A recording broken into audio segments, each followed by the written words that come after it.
ಬರ ಏನಿದೆ ಅದು ಬರೀ ಕರ್ನಾಟಕಕ್ಕಲ್ಲ, ದೇಶದಲ್ಲಿ ಆ ಪರಿಸ್ಥಿತಿ ಇದೆ ಮತ್ತು ಅಂತಾರಾಷ್ಟ್ರೀಯ ಮಟ್ಟದಲ್ಲೇ ಇದೆ. ಎಲ್ಲಿನೋ ಎಫೆಕ್ಟ್ ಅದೆಲ್ಲ ಮೆಕ್ಸಿಕೋ ಆ ಕಡೆ ಸೌತ್ ಅಮೇರಿಕನ್ ದೇಶದಲ್ಲಿ ಪ್ರಾರಂಭ ಆಗಿ ಈ ಮಳೆಯ ಸಮಸ್ಯೆ ಈ ವರ್ಷ ಆಗ್ತದೆ ಅಂತ ಹೇಳುವಂಥದ್ದು ಎಲ್ಲದ ಮುನ್ಸೂಚನೆಗಳಿದೆ. ಅದರಿಂದ ಕ್ರಮ ಜರುಗಿಸ್ಕೋಬೇಕಲ್ಲ. ಈಗ ಆಯಿತು, ಮಳೆ ಬರೋದಿಲ್ಲ ಅಂತ ಗೊತ್ತಿದ್ದು ಕೂಡ ನಾವು ಹೇಳಲಿಲ್ಲ ಅಂತ ಹೇಳಿ ಬೆಳೆ ಹಾಕಿದ್ರೆ ನಷ್ಟ ಆಗುತ್ತೆ. ಪರಿಹಾರ ಯಾರು ವಿರೋಧ ಪಕ್ಷದವ್ರು ಕೊಡ್ತಾರಾ? ಎಲ್ಲದರಲ್ಲೂ ರಾಜಕಾರಣ ಮಾಡುವಂಥದ್ದು ಇದು ಈ ಬಿ ಜೆ ಪಿ ಅವ್ರದ್ದು ಒಂದು ಚಾಳಿ ಆಗಿಬಿಟ್ಟಿದೆ. ಇದು ಮಳೆ ಇರೋದಿಲ್ಲ, ಕನಿಷ್ಠ 40% ಮಳೆ ಕಮ್ಮಿಯಾಗುವಂಥ ಸಾಧ್ಯತೆ ಇದೆ. ನಮಗೆ KRS ಆಗ್ಬೋದು, ಇನ್ನು ಆರಂಗಿನೇ ತುಂಬಿಲ್ಲ. ಕಳೆದ ವರ್ಷ ಇಷ್ಟೊತ್ತಿಗೆ KRS ತುಂಬಿತ್ತು. ಅದರಿಂದ ಬೆಳೆ ಹಾಕಿ ಮಳೆ ಬರದೆ ಹಾನಿಯಾದರೆ ಯಾರು ಜವಾಬ್ದಾರರು ಹೇಳಿ? ಯಾರು ಜವಾಬ್ದಾರರು ಅಂತ? ಇವತ್ತು ಬರದ ಪರಿಸ್ಥಿತಿಗೆ ಸರ್ಕಾರ ಜವಾಬ್ದಾರ? ಎಲ್ಲಲ್ಲೂ ಬರ ಇದೆ. ಇಡೀ ಪ್ರಪಂಚ ಇವತ್ತು ಎದುರಿಸ್ತಾ ಇರುವಂಥ ಒಂದು ಪರಿಸರದ ನಷ್ಟ ಎಷ್ಟು ವರ್ಷಗಳಿಂದ ಆಗ್ತಾ ಬಂದಿರುವಂಥದ್ದು ಎಲ್ಲ ಕಡೆ. ಅದು ಕ್ಲೈಮೇಟ್ ಚೇಂಜ್ ಅಂತೇನು ಹೇಳ್ತಾರೆ, ಅದರ ಪರಿಣಾಮವಾಗಿ ನಾವು ಎದುರಿಸ್ತಾ ಇದ್ದೀವಿ.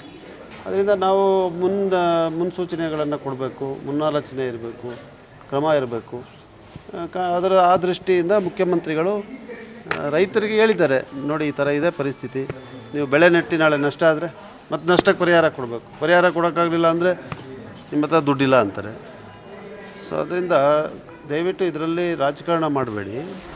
ರೈತರ ಹಿತದಲ್ಲಿ ಏನಿದೆ ಅದನ್ನು ಸರ್ಕಾರ ಕೂಡ ಒಂದೇ ಧ್ವನಿ ಇರಬೇಕು, ವಿರೋಧ ಪಕ್ಷ ಕೂಡ ರೈತರ ವಿಚಾರದಲ್ಲಿ ಭಿನ್ನಾಭಿಪ್ರಾಯ ಇರಬಾರ್ದು ಅಂತ ನನ್ನ ಅನಿಸಿಕೆ. ಯಾರು ಮಾಡ್ತಾರದು SIR? ಕಾಂಗ್ರೆಸ್ ಪಾರ್ಟಿ ಮಾಡ್ತಾರೆ. SIR ಮಾಡ್ತಾ ಇರೋರು ಯಾರು? ಚುನಾವಣಾ ಆಯೋಗ SIRನ್ನು ಮಾಡ್ತಾ ಇರುವಂಥದ್ದು. ಚುನಾವಣಾ ಆಯೋಗ ಯಾರ ಕೈಯಲ್ಲಿದೆ? ನಾವು ವೆಸ್ಟ್ ಬೆಂಗಾಲ್ನಲ್ಲಿ ಚುನಾವಣಾ ಆಯೋಗದ ಮೇಲೆ ಆರೋಪ ಮಾಡಿದ್ದೀವಿ, ತಮಿಳ್ನಾಡಿನಲ್ಲಿ ಮಾಡಿದ್ದೀವಿ, ಕೇರಳದಲ್ಲಿ ಮಾಡಿದ್ದೀವಿ. ಎಲ್ಲ ಕಡೆ SIR ಆಗುವಂಥದ್ರಲ್ಲಿ ಕೆಲವು ಲೋಪಗಳಿದೆ. ಚುನಾವಣಾ ಆಯೋಗ BJPಯ ಏಜೆಂಟಾಗಿ ಕೆಲಸ ಮಾಡ್ತಾಯಿದೆ ಅಂತ ನಾವು ಆರೋಪ ಮಾಡಿಕೊಂಡೇ ಬಂದಿದ್ದೀವಿ. ಆಗ ನಮ್ಮ ವಿರುದ್ಧ ಇವರು ಲೇವಡಿ ಮಾಡಿದರು. ಈಗ ಮತ್ತೆ ಕಾಂಗ್ರೆಸ್ ಅವ್ರು ಮಾಡ್ತಾಯಿದ್ದಾರೆ ಅಂತ ಹೇಳಿದ್ರೆ ಚುನಾವಣಾ ಆಯೋಗ ನಾವು ಹೇಳ್ದಂಗೆ ಕೇಳುತ್ತಾ?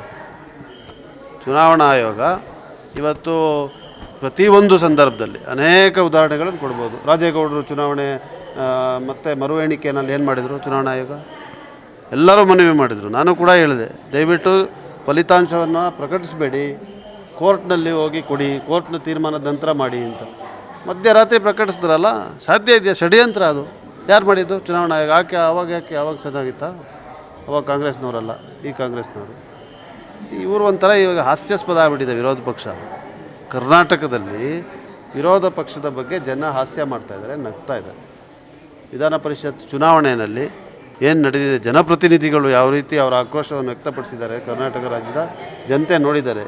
ಇನ್ನೂ ಬುದ್ಧಿ ಕಳ್ಕೊಳ್ಳದೆ ಅದೇ ರೀತಿ ಮಾತಾಡ್ತಾ ಇದ್ದರೆ ಯಾರು ಮಾಡೋಕ್ಕಾಗೋದಿಲ್ಲ. ಡೆಮೋಕ್ರಸಿನಲ್ಲಿ ಎಲ್ಲರೂ ತಪ್ಪು ಮಾಡ್ತಾರೆ. ತಪ್ಪು ಮಾಡಿದಾಗ ಅದನ್ನು ತಿದ್ಕೊಂಡು ನಾವು ಸರಿಯಾಗಬೇಕೇ ಹೊರತು ಅದೇ ತಪ್ಪುಗಳನ್ನ ಮಾಡ್ತಾಯಿದ್ರೆ ಜನ ಒಪ್ಪೋದಿಲ್ಲ. ಇದನ್ನು ಒಪ್ತಾ ಇಲ್ಲ ನನ್ನ ಪ್ರಕಾರ.